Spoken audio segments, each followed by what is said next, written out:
hour ahead of us is just going to be absolutely fabulous. So I am going to go over to Alexandra's classroom. I've seen, oh, there goes Alexandra. She'll be back. I'm absolutely sure of it. Our wise woman, Barbara's as here. Global Noble said, yeah, the brilliant goofballs are still here. The brilliant goofballs. We're moving over to Alexandra's, the goofballs. But I like that. That's a great The collocation there, brilliant Matthew. goofballs. I'm gonna hold on to that one. Alexandra can make the sea sparkle even brighter. I mean, just seeing her there, it's just like, wow, it's really good. She's back again. We're going to move her back up. There we go. Move her Move on her up. on Move her on up. up. This is our fight song. I have to swear that I have that song in my head like all the time now. It's almost too much. No, permanently. You know what though? It does keep other songs out of my head. I do not have any Maroon 5 or Taylor Swift or No, no, any of no, those no, no, no. anymore because of the No. fight song. So, I I would was I rather was on a kind of train ride respect to that the way. city today. I was the guys my fight song like that. So. Well, it looks like there's gonna be the song about my presentation. I'm gonna fight with the technology today. No. So, Ladies and gentlemen, Who cares what the yeah, ladies technology and says? gentlemen, You let just me do just take your a thing. moment and introduce the wonderful Alexandra Chistyakova, who I got to know. There she goes. She'll be back again in a minute. I got to know through ITDI, first of all. I met her, I think, 3 years ago, first online, and then since then, I've had the privilege of meeting her several places and seeing her present in person in places like Paris at Paris TESOL and at the ELT SK Forum in Slovakia. And she's just a really, really good presenter. So I'm excited that she's here today and that she's a great writer, a great teacher, a wonderful presenter, and just a really fabulous person. So she's going to be right back. And there she is again. I was just saying all kinds of great things about you. Yeah. just behind my back, right? I think Did I that's why she embarrass left. you? No. She got a little self-conscious there. Well, I think I was just talking about. trust the technology. Go ahead. Fingers crossed that technology won't let me down anymore. But I don't know why, but it keeps on throwing me out of the room. I don't know why actually. So, but I'll hope that Hmm. everything is going to be smooth and everything will work out throughout the rest of this webinar. So, Chuck, thank you very much for introducing me for a couple of times You're welcome. already. Before we go, a couple of people are saying volume. We need you to turn your volume up. We know that, and Alexandra is having some volume issues, and so today you're going to need to lean really close to the computer and listen to Alexandra carefully. I'm talking to the people in the audience. People are saying we need you to turn. Sound is okay. Well, we all So can. just pay attention. This is actually there's no problem with Alexander's technology. It's a strategy to get us to listen more carefully. That's what this is. So, are you ready? There you go. And I just want to say, as much as I hope Alexandra is not thrown out of the room by the iPad app, if she is, I know that the slides she has here, we can Yes. chat and keep things Right. rolling until you come back. So don't worry. Don't worry. Yeah. Well, actually, the idea behind my slides was that just to make it sure that people can read and understand everything. So actually, basically, you can do this webinar without me, without Well, me we, knowing we what's wouldn't want happening. to do that. Well, just in case something goes wrong, you can continue looking through slides and discussing them, Well, just in case. well, whatever happens, we think you're great, and we're so happy that you're here with us today. So, Jason and I are going to pop out and turn it over to you. If there's any problems, don't you worry. We'll be here to help. Thanks. All right, that's great. So First of all, hello everyone. I'm very happy to be with you today. I should say that I'm very excited and I'm honored to be presenting for ITDI for the second time. Well, it's been a very pleasing and very pleasant experience for me, actually. So it's been very great to be working with ITDI and all the great people there. So, and today we'll try to speak about the ELT methods. Well, you know, this topic might sound a little bit too serious, a little bit too academic, and it is very easy to slip into a lecture mode with this topic and to bore you to death. But I'll try to make our webinar as interactive as possible. And what we're going to do is just to look at some of the methods. Of course, we can't cover every method proposed and put forward in the ELT methodology, but we will look at some of them, and we will try to discover the takeaway value of the methods covered within the webinar. So can I just see my slides, or do you see my slides or not at the moment? Can you? See your slides. Can you move them, or do you need me to move them for you, Alexandra? Oh my God! I can see them. I can see them myself. Can you move them, or do you want me to? That's amazing. Can you move them, or do you want me to? No. That's fine. I just now can see the slides. Before we actually go into the discussion, before we embark on our journey into the world of ELT methods, I'd like to give you a prehistory. The prehistory of how this talk came to be.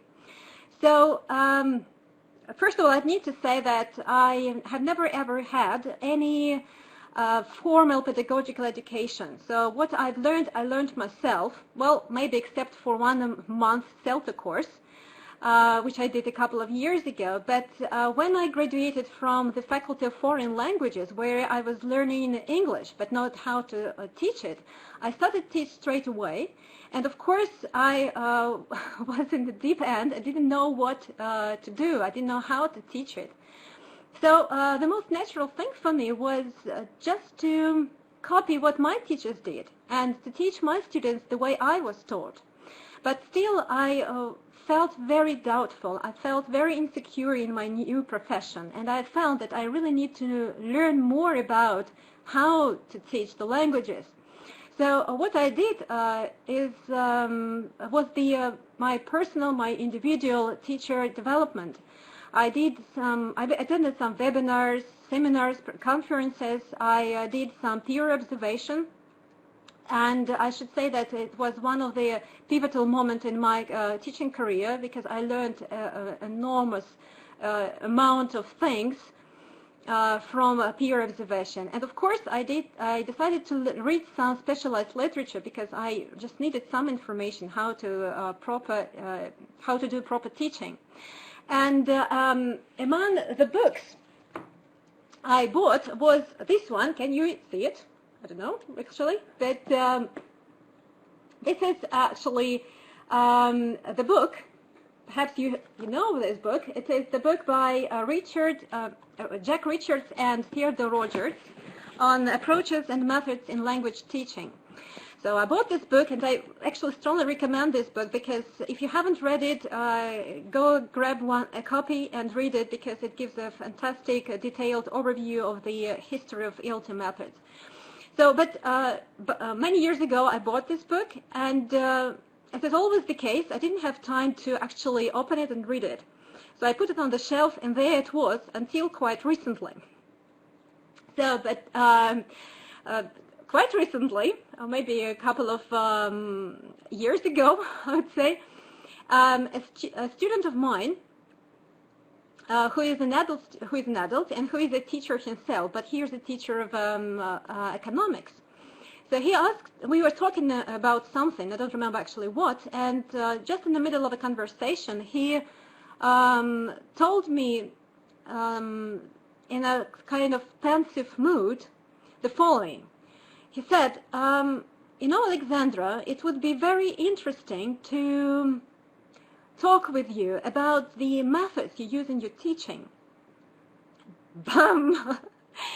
Well, at that moment, I felt immediately at sea because, frankly speaking, I didn't know what kind of methods I was using in my teaching.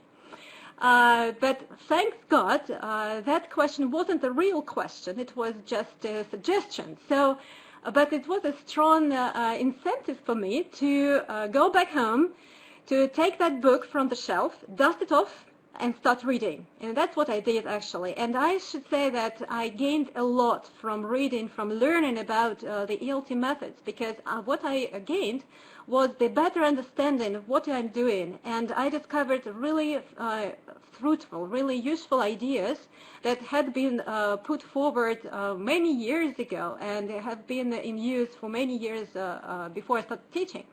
So that that's why I think that for any teacher it is very important to know what has been done before and to learn from the previous methods, from the previous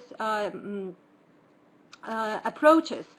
And in this way to enrich your own teaching, because in this case you become a more proficient, a more flexible teacher. And that's what we're going to do right now. We're going to look at some of the methods proposed throughout the history of the ELT methodology. And we will, so for those teachers who are nervous, it will be a starting point to discover more information about methods. And for seasoned teachers, it's going to be a sort of a refreshing course, just to go back and refresh what you've learned, maybe what you have done before. So that's actually how this talk came to be. That's the prehistory. But now, what I'm going to do right now, I'm going to do a naughty thing, basically. I'm going to redirect my student question to you, and I'm going to ask you, what methods do you use in your teaching? So could you please type in the methods you use? If you don't know the exact names of the methods, just type some descriptions of what you're doing in class. All of them. That's amazing. Okay. Test, teach, test, right? Great. Communicative approach. Yes, that's true. Right. Great. Dogma approach. Fantastic. Yeah, Barbie, of course. Yeah. Task-based teaching. That's great. PPP. Yeah. Great. So, demand high approach. Yes, sure. Fantastic. Well, traces of audiolingual method. Fantastic. I really like the way you put it, actually. Well, yeah, that's great. So actually, grammar translation on demand. Yeah. Amazing. So that's true. So basically, what you have mentioned right now is the recent methods. And some of you mentioned the methods that were proposed half of the century or even a century ago. But what we're going to do, we are going to embark on a journey, and we are going to travel back in time and to see what we can discover there back then. So, are you going for the ride? Okay, let's move on. Off we go. Great. So, when I was getting ready for the talk and I was preparing the slides, I was looking for a picture that would a picture of a beautiful landscape, just to represent the world of ELT methods. And accidentally, I came across this particular picture. I really like this picture, not because it's bright and colorful, but because it is full of meaning, it is full of metaphor. If you look closely, you will start noticing little details that are very revealing, very eloquent. First of all, I really like the figure of this girl who is looking in amazement at the beautiful world before her. And I think that we kind of teachers, we can actually relate to this girl, and we can just feel like this girl looking at the huge world of ELT methods before us. So, but if you look closely, you will start noticing little weird or some peculiar creatures. If you can expand the picture, you will start noticing these details. First of all, there are some creatures not very far from the girl. Then there are some creatures in the forest, some kind of animals or whatever. So I think these kind of creatures may represent some eccentric methods, some strange methods that deal with some particular details of teaching languages. And if you look at the clouds, pointed clouds, you will notice that they look like big fish. And also, if you look very attentively, you will notice two figures, the white one and the dark one, standing on top of the clouds. The white one is dancing, and the dark one is looking in his telescope. And one more detail about this picture: if you look at the small clouds in the middle of the picture, you will notice that those clouds look like knights on horses. The white knight and the dark knight, and they are rushing towards each other as if they are going to fight with each other. So I thought it could be an image of the ardent proponents of some methods that were fighting with each other just to prove that their method was the best one. So I just think that this one, this picture is an amazing picture. It's a metaphor for our world of ELT methods. And yes, that's what we're going to do. We're going to explore this world and to see how much we've got, how rich we are, and how happy we are because of this. Okay, so let's move on. And let's have a look at the biggest, one of the biggest mountains in the world of ELT methods. And this is, yes, grammar translation method. So I'd like to ask you a question. So what feelings, what emotions does this name evoke in you? Or maybe no emotions at all. So what is your reaction to this name? A monster? Boring, horror, yeah, snore, amazing. Good for academics, right? Roots of ELT, a big negative. Wow, that's great. So, well, yes, so it's a sort of a notorious method, it's true. Well, it's the oldest method, right? And it takes the origin in the teaching methods of Latin and Greek, and it was the mainstream method till almost the mid of the 20th century, and in some modified form it is being used today, right? So the main focus of this method, as you know, is the grammar and the sentence structure. And the goal of this method was to teach students to read and translate literature. And some of the proponents of this method claim that this method can develop some mental abilities in the process. Well, I have no doubt about that. I'm pretty sure about that. But anyway, this method was the main method for long centuries.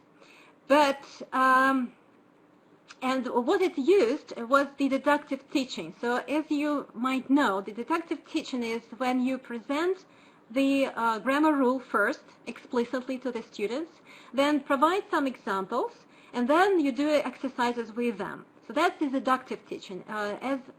The opponent, the opposite way of teaching is inductive teaching, when you give examples to your students and have them figure out the rule themselves. That is in the inductive teaching. So, but that was proposed sometime later, not at that time. So But the change in reality of the 19th century called for new methods in teaching, and we are going to discuss about those methods a little bit later. But right now, I'd like you to think what could be of value about the grammar translation method. What do you think? So what can we take away and use it in the classroom still?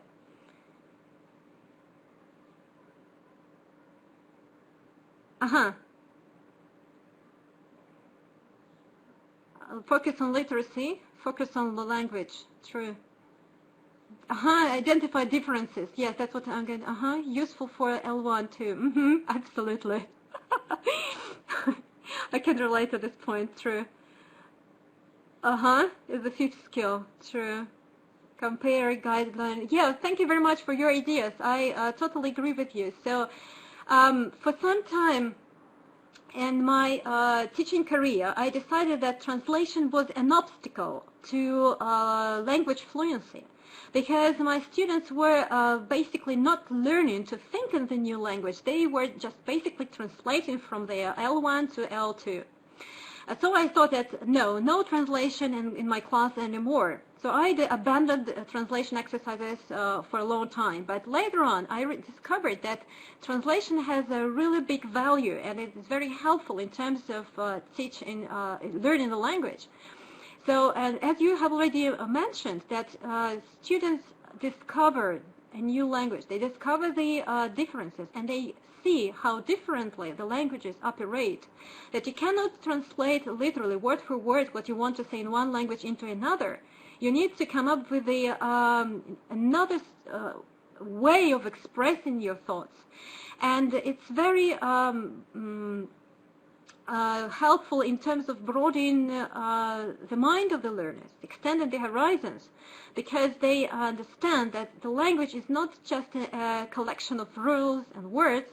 It's just a different system, a different mentality, a different worldview. And this is very revealing. It's very actually eye-opening. So that's why translation should be used in the classroom, I think. Of course, it shouldn't be the main way you teach the languages, but it should be involved in the teaching of language. So it would be a very useful thing, and it will help students to switch from one system into another very quickly. Take me as an example. I can operate in English and I can operate in Russian, but please don't ask me to translate, especially simultaneously, because I'm very slow at switching from one system to another. Why? Just because I wasn't trained to translate. So that's what I'm going to do in the near future. I'm going to train myself in translation, because I'm sure this is going to be very helpful for me, first of all, as a speaker of two languages. So translation is a useful thing, and we should use it in our classrooms from time to time. So code switching, right? Okay. So here is an example of an exercise you can use to make your students translate and use it in the teaching. So I borrowed this idea, the idea of this exercise, from my colleague Alexandra Chistyakova from Financial Academy, Moscow. Well, basically, I don't know who was the original author of this exercise, but it's very easy to lose the sight of the original source, because all the ideas circulate going around the ELT world, so it's really hard to identify the author. But I owe this activity to Alex. So what basically you do in this exercise is just you give the text to your student, the text that you have already worked on, and take out some of the English expressions or structures and replace them with L1 expressions. And you ask your students to translate back. Why it is more useful than just to give a list of words or give a dictation? Just because students see those expressions in the context. The context, yes, they already know very well. And they can come up with the equivalent expressions easily, and they can easily remember those expressions and see what L1 expressions would be used in the same context. So I really like this idea, and I sometimes use this exercise with my students. And I should say they liked it too, because it's sort of a challenge, and they like to accept this challenge. So this could be a nice idea for you. If you haven't heard of this idea, you can start using it. If you have heard about it, you are a great teacher then. So let's move on. And we're going back in time, and we're going to look at what happened in the second half of the 19th century. Well, a new method actually came to be, and it was a natural reaction to the grammar translation method. Fortunately, it was sort of another extreme, basically, because what the developers of this method did was just to abandon L1 completely, and they decided that languages should be taught just the same way as children learn their first language. So they used ungraded language in the classroom. They used everyday vocabulary because they wanted to prepare their students for real-life situations. That was a good point. And also they used sort of exchange of questions and answers. But no L1 was used, and instead of it, teachers used some mime, gestures, and some real-life objects. So on one hand, it's a really good way to create an English language environment and sort of an immersion level method. But and this method actually enjoyed some popularity for some time. But later on, it met some fierce criticism. And linguists criticized this method for two things. First of all, because this method lacked the serious, solid scientific background founding, and also that this method was a little bit awkward because it made teachers to do some kind of linguistic verbal gymnastics. I really like this expression, to explain simple things that could be easily explained with the help of a translation. So, and there was also a negative effect on the learners because they were actually bewildered, as you can see in this quotation, by the ungraded speech, and they had to survive in this environment, which was very challenging for them. And it was really so a little bit later, this method was a little bit abandoned, and new methods were sought for. And just a second. And what we came up with, well, not we, but the prominent linguists and psychologists of that time. Sorry, just a second. I'm going to flip the classroom a little bit. Okay, great.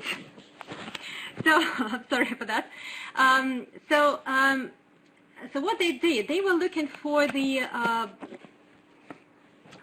more scientific foundation for teaching language. And what they came up with was the oral or situational approach. This method was developed in United Kingdom. So what they did was that they did an enormous thing, because they developed scientific principles of selection and gradation of the material, both vocabulary and grammar. And also they proposed that famous PPP technique. Yes, we owe this technique to these people, Harold Palmer and Albert Hornby, and we still use it, right? So present, practice, produce, right?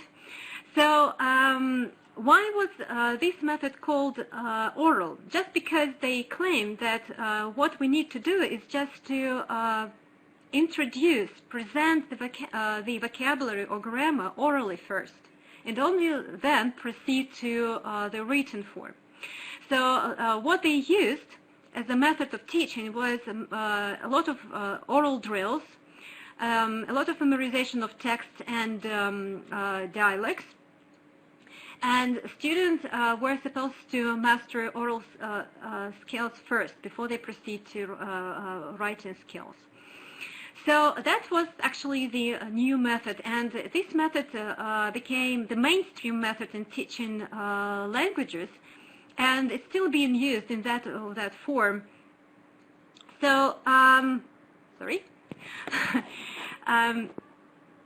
So as you can see, why it was used why it was called situational? Just because they recommended teachers to introduce new vocabulary in the context, but in the context and in the given situations. But the situation they meant were a little bit different from what we understand on the situation today. So if you look at the screen, you will see the typical lesson procedure. And you will see the situation in which the teacher presents a new grammar topic. This is, that is. The situation is basically the classroom and the object that the teacher has at hand. As you can see, there is a lot of drilling, oral drilling, choral response. And if we actually try doing that right now in the classroom, I believe we will start laughing or we'll fall asleep, because actually this is a very strange, very bizarre method from the height of our experience today. And of course, you cannot use this method to teach some complex structures. I just can't think how can you use this method to teach gerund, for example. Anyway, so that method was quite popular. It was used, and it was a standard method for quite a long time. But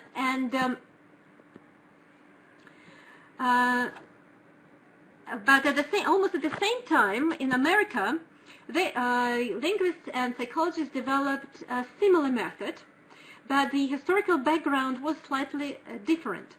As you know, America got involved in the Second World War II, and after that they felt the urgent need for military specialists who would be fluent in different foreign languages, and this is how the Army Specialized Training Program came to be.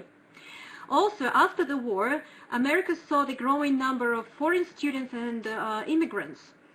And that's why there was a need to teach them oral speaking skills so that they could felt comfortable in the new language environment. And there was one more event that actually spurred the development of a new teaching method, and that was this. Here, can you, where are you? This one. Yes, that is Russian Sputnik, the first artificial satellite, which was launched back in 1957, and surprise, surprise, it changed the way languages were taught. It's a funny example of how actually some events, some distant events in some distant fields can actually bring about a big change in other dimensions and in other areas of life. So it's a funny fact, but it's a really nice one. So, and that's how the new method came to be, due to all these factors. It was very similar to the oral situational method in UK, because it also used memorization of dialects, drills, direct choral response, like the oral situational method. It was also kind of based on the idea that language is a habit, like all other skills. This is what the behavioral psychology of that time claimed. But after a considerable time of popularity, these two methods met a severe criticism. It's always the case, right? But before we go further in time, I'd like to look at what those two methods had in common. And first of all, these are the three things. First of all, habit formation, and memorization of dialects, and choral or individual drills. I'd like to now focus on the memorization of dialects. Do you use this method right now in your classroom? Do you make your students memorize texts or dialects?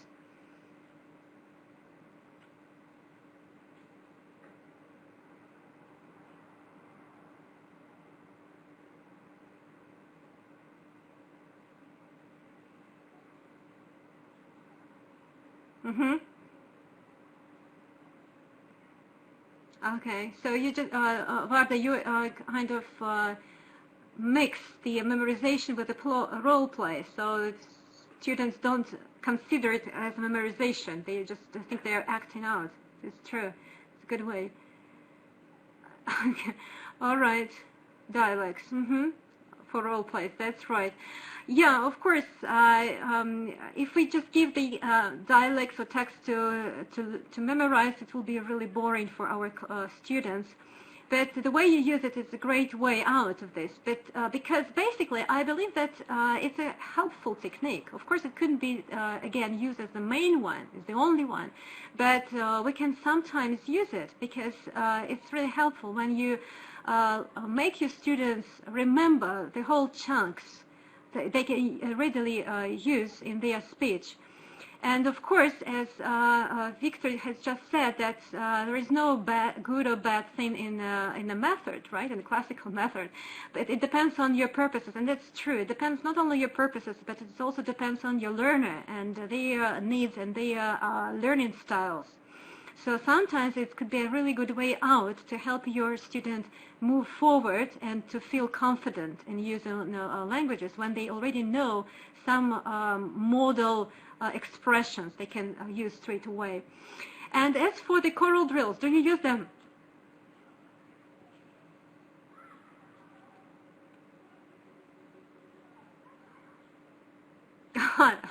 A lot, yeah. You see, it's not that obsolete, right? So it's still used. That's great. So yeah, sometimes I use these choral drills, of course, for a very little time, but it's a great fun actually. Even adult students like it. They start laughing, and it creates a very positive atmosphere in the classroom. So they really like it. So why not? Why not to use it? Why not to use it from time to time? It's a good actually thing to do. So right, and yes, it is also good for intonation. That's true. Okay, so you see, so those methods, though discarded some time ago, they're still useful, and we can pick up some kind of useful ideas and use them today. So, but what was actually what was the argument against that method was Noam Chomsky's work on linguistics, where he claimed that language is not a habit. It's a complex structure that we actually recreate whenever we start speaking. And his ideas on linguistics and on linguistic competences, brought about a big change in the ELT methodology and sparked the development of different kinds of methods and approaches.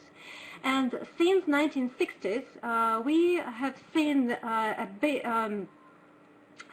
kind of the era of methods, when lots of methods appeared and spread. And we can divide them in two main groups, the mainstream methods and the alternative methods. The mainstream method, of course, is the communicative movement, which is the communicative approach itself, the dogma ELT that was mentioned before, and the task-based language teaching, and many others. But there were also alternative methods that were developed outside the mainstream, but within language teaching methodology, like, for example, total physical response, the silent way, suggestopedia, and many others. And there were other alternative methods that were developed in some other areas, so outside language teaching, and they were the neurolinguistic programming, multiple intelligences, and some other methods that were later on brought into the language teaching. So we will proceed, and we will proceed with the alternative methods first. So these are the alternative methods, yeah. They look very different from the rest. And we will start with the total physical response. So the idea behind this technique is quite simple. Again, there was a comparison between the way children learn L1 and the way L2 should be taught. And as it was believed that mechanical memory is a very strong one. It can help to learn the language. So there was a suggestion to teach a language through physical motor activity, just to boost learning, to help people learn and remember the linguistic items. So, like in many other methods, listening came first. And what the teachers did in the classroom, they gave instructions to their students, like they would give to kids who don't speak. And they would ask students like simple things like stand up, sit down, take a pen, give this pen to your neighbor. And through these kind of instructions, students, without saying anything, would absorb the language, would absorb the cognitive map of the language, would learn a lot of words and actually structures. And later on, they would start producing sentences, looking at the model presented by the teacher, right? So that was the method used, and I'm sure that we use it nowadays, and especially with kids. I don't know how useful it is with the adult students, but yes, with kids it's a fantastic method. It's a really powerful method still. So, let's just move forward a little bit as we are pressed for time. And here we come to the silent way. It's a very peculiar way of teaching, which was proposed by Galeb Katengner in Egypt. And I really like his pedagogical principles he put behind his method. So the first principle he put forward was that learning is an effort. Well, it's not a surprise, right? But he claimed that some certain activities require more effort than others. And for example, memorization is a very effort-consuming activity. And it's very hard for students. So other methods should be used in order to reduce the amount of effort students pay. Also, he claimed that if an activity or the content doesn't appeal to the interest of learners, they still make a lot of effort, and they waste a lot of energy. So activities should be engaging, it should be interesting and interactive for engaging for the students. So that's what we all know very well, but that's probably was new back then. Also, he claimed that we need to subordinate teaching to learning. And I like his point that teachers must understand how people learn. And I think it's really a key point.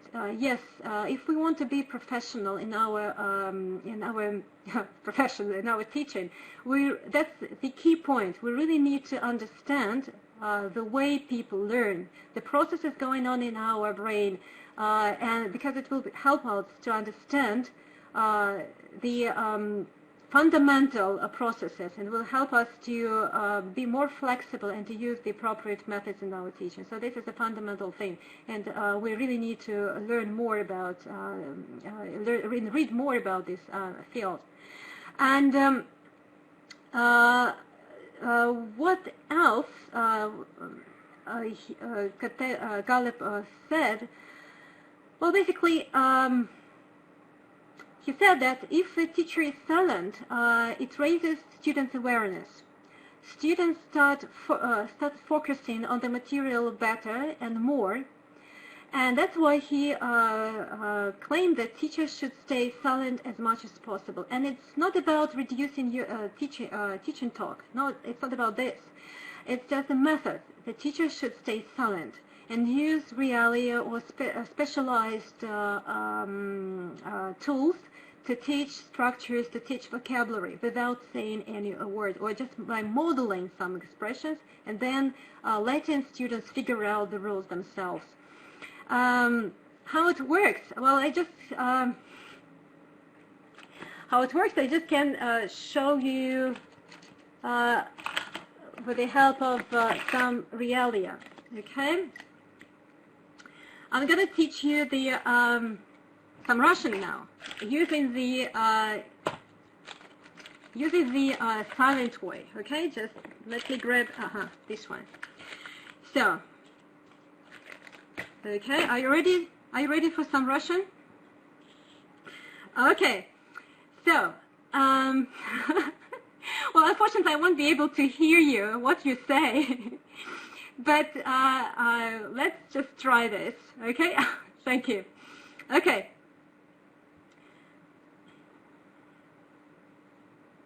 Карандаш. Карандаш.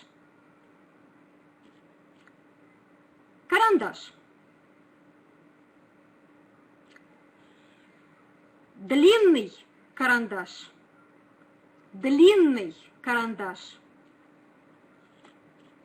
Короткий карандаш. Короткий карандаш.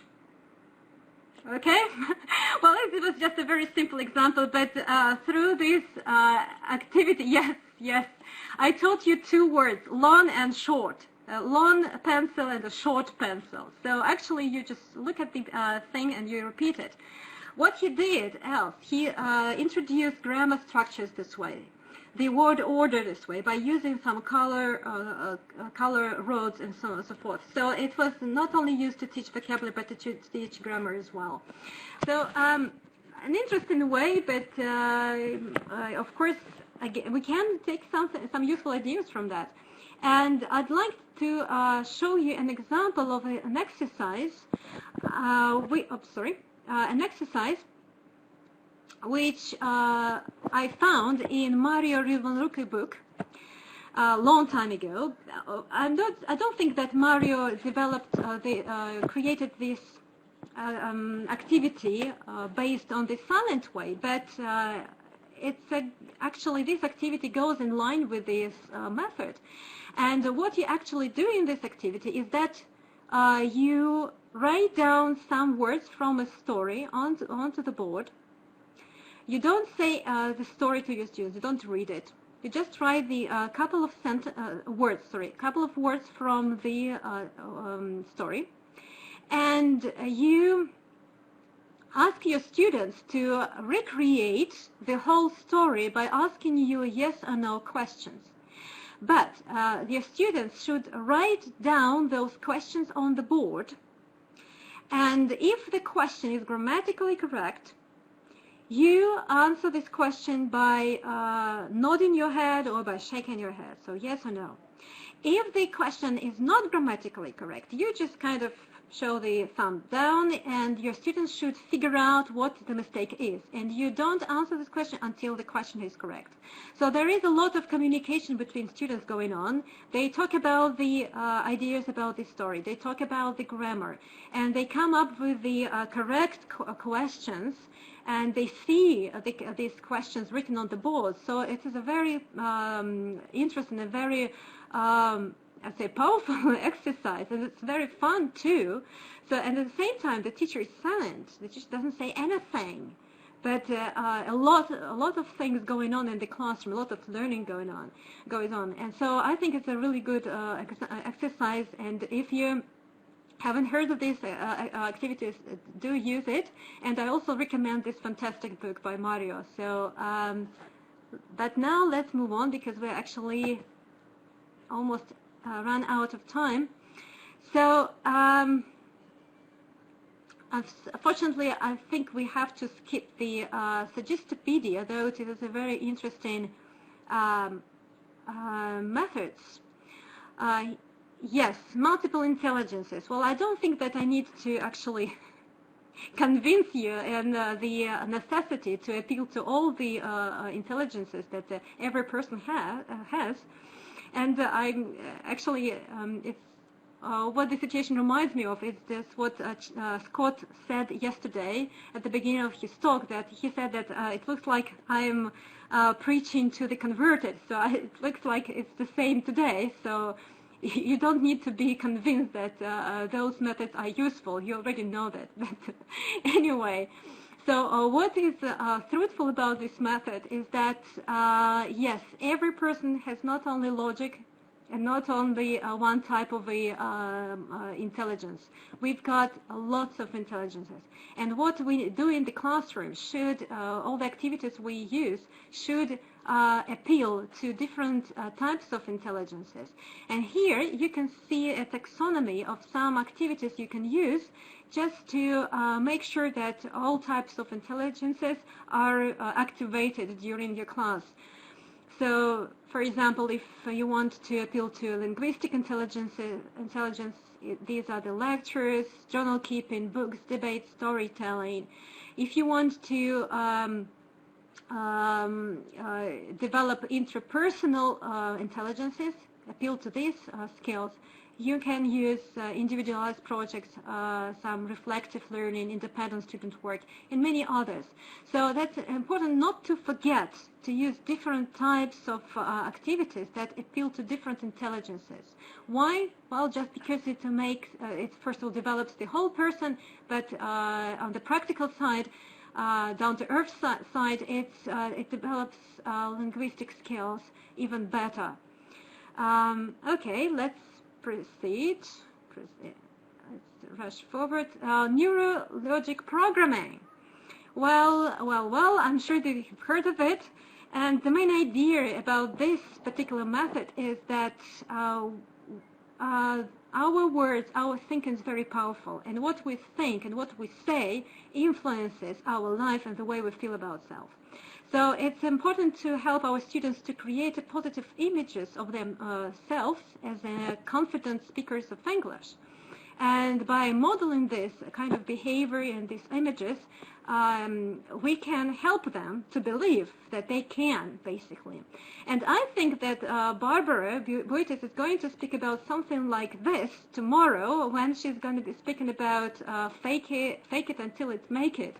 So I strongly recommend attending her talk tomorrow and see if she has something to do with, if her suggestions has something to do with the neuro-linguistic programming.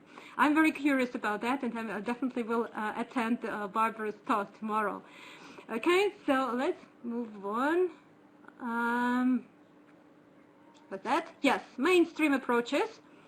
And I mentioned that, and you mentioned this approach many times. This is the communicative language teaching.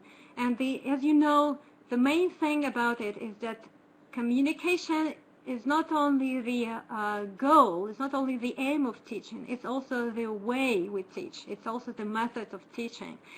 And what we also need to develop in our learners is not only linguistic competence, it's also the communicative competence as well. So, and this method has been the mainstream method, and actually not the method itself, but the approach in language teaching since the 1960s onward. And and I think that nobody actually argues with this method, right? Well, and what actually the other methods that have been developed within the framework of the communicative approach deal with some different kind of aspects of teaching, of learning, of teacher roles, of learner roles in the classroom. So, and dealing with the materials. And I believe that the dogma ELT, which was developed by Scott Thornberry and Luke Meddings, well, a decade ago, more than a decade ago. So it had what the idea was behind is that some time ago the communicative method started to lose its communicative nature. So it was reduced to some speaking exercises at the end of the lesson, which were very often abandoned. And I think that was the very what the developers thought that these materials we use in the classroom stand in the way of the true communication between a teacher and the learner. And so to restore the communicative language and its rights and its nature, we need to take away the learning materials.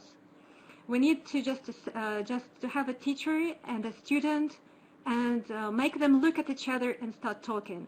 And in this situation, the natural conversation will emerge. And not only the conversation, but actually the language, the vocabulary, and the grammar will emerge by itself.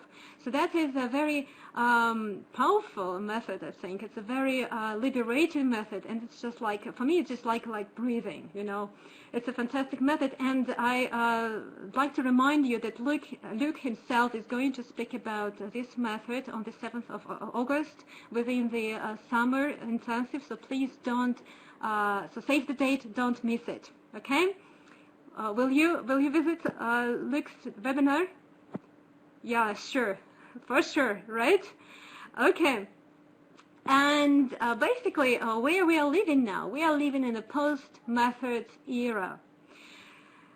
I really like this kind of road sign of the post-method era developed by Angelica Galante from University of Toronto. What do you think this sign represents? What do you think?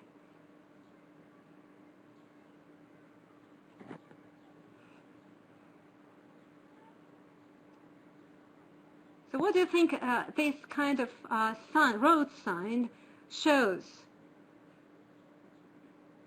Explosion, just like in the sun, right? Fight sun, through blended learning. Many directions, many connections. Thank you, Peggy. Lots of different interpretations. A variety of directions, choices. Nothing is incorrect. Well, so thank you for your idea. That's true, basically. So, in fact, we are happy to live in this post-method era when there is no one correct way to do things.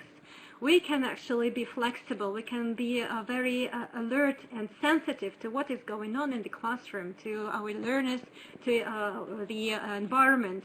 And we can choose the method which suits the situation, learning situation best. And that's why it is so important to know what methods have been developed so far. And because they give us freedom to teach the best way possible. So if you would like, you can follow the links here. Unfortunately, I can't copy those links for you because I'm working from an iPad. Anyway, so if you follow these links, you can watch the video by Angelica Galante, who explains her road sign for post-method era, and also you can read the article devoted to post-method era if you want it, if you're interested. Well, so you might think that we reached the end of our journey, but I should say that it's not the end. In fact, this is the beginning of your personal journeys into the fantastic and enormous world of ELT methodology. And I hope that on your way, you will discover a lot of fantastic ideas, a lot of fruitful ideas that you will use in your classrooms for the benefit of your students and for yourself. So thank you very much indeed. Thank you for your listening. And thank you for being with me. Thank you, Alexandra. That was just fabulous. It was really good. Okay. I feel like I've taken a trip through history and methodology, and at 1 o'clock in the morning, it's just 1 o'clock in the morning here, but I'm just wide awake and excited. Anyway, I'm sorry for talking so much. No, it was all really, really interesting. I should reduce my teaching talk, right? No, not during a webinar. You don't want to reduce your teacher talk during a webinar. I'm going to take us back to the lobby here, and we'll talk a little bit about. If anybody has any questions for Alexandra, go ahead and ask them now.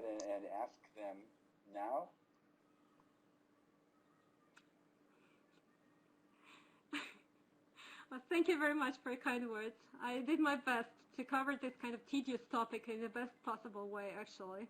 It's not a tedious topic. It's like I don't think it's tedious. Yeah, I discovered that it's a very interesting thing.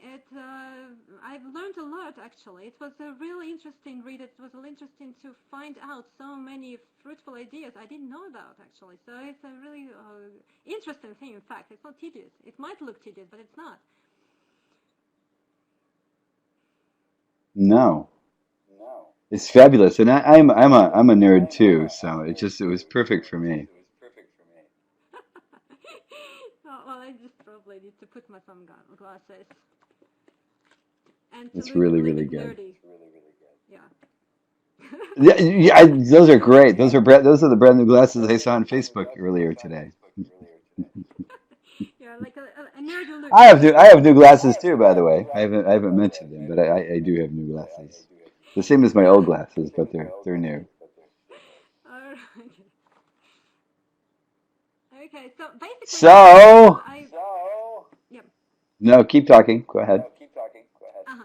So actually, if you are interested in the just to see how those methods work, you can actually find a lot of video recordings of how some methods were done.